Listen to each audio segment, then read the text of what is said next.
ఇక మనశంకర్ వరప్రసాద్ గారు cinema ticket రేట్ల పెంపుపై ఎందుకు చెప్పలేదు?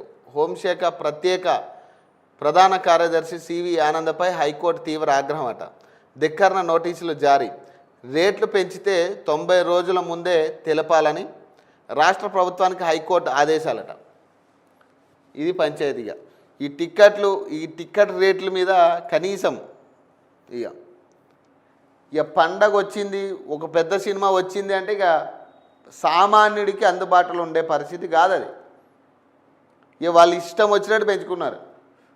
గవర్నమెంట్ ఒక పక్కనేమో లేదు పెంచుకోవడానికి వీలు లేదు, అసలు సమస్య లేదు, ప్రీమియర్ షోలకి అసలు అవకాశమే ఇవ్వమంటూనే ఇక సినిమా నలుగురు పెద్దలు వచ్చి కలవగానే చీకటి ఒప్పందాలు చేసుకుని వాళ్ళకి అవకాశం ఇస్తూ ఉన్నారు, పర్మిషన్స్.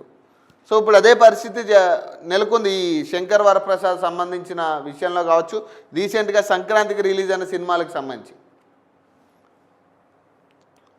మన శంకర్ వరప్రసాద్ గారి సినిమా టికెట్ల రేట్లు పెంపు గురించి తమకు ముందే వెల్లడించకపోవడంపై హైకోర్టు తీవ్ర ఆగ్రహం వ్యక్తం చేసిందట.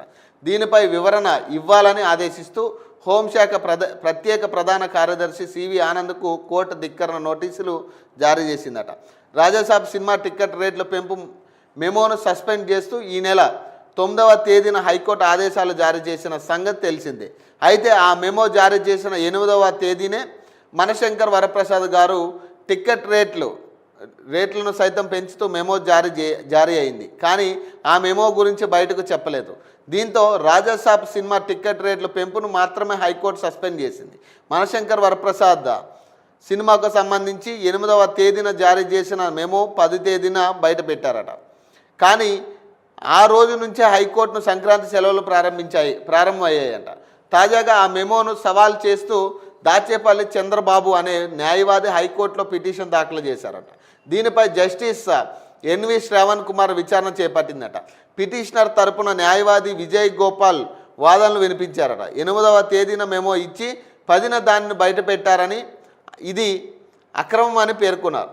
సినిమా రేట్ల విషయంలో జీవో 120ని ఖచ్చితంగా అమలు చేయాలని మెమోలు ఇవ్వరాదని హైకోర్టు ఆదేశాలకు ధిక్కరించి మెమో ఇవ్వడమే కాకుండా దానిని హైకోర్టు సెలవులు ప్రారంభమైన తర్వాత బయట పెట్టారని పేర్కొన్నారు.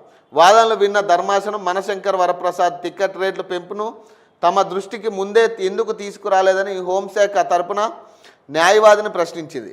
దీనికి ప్రభుత్వ న్యాయవాది తగిన సమాధానం ఇవ్వలేదు.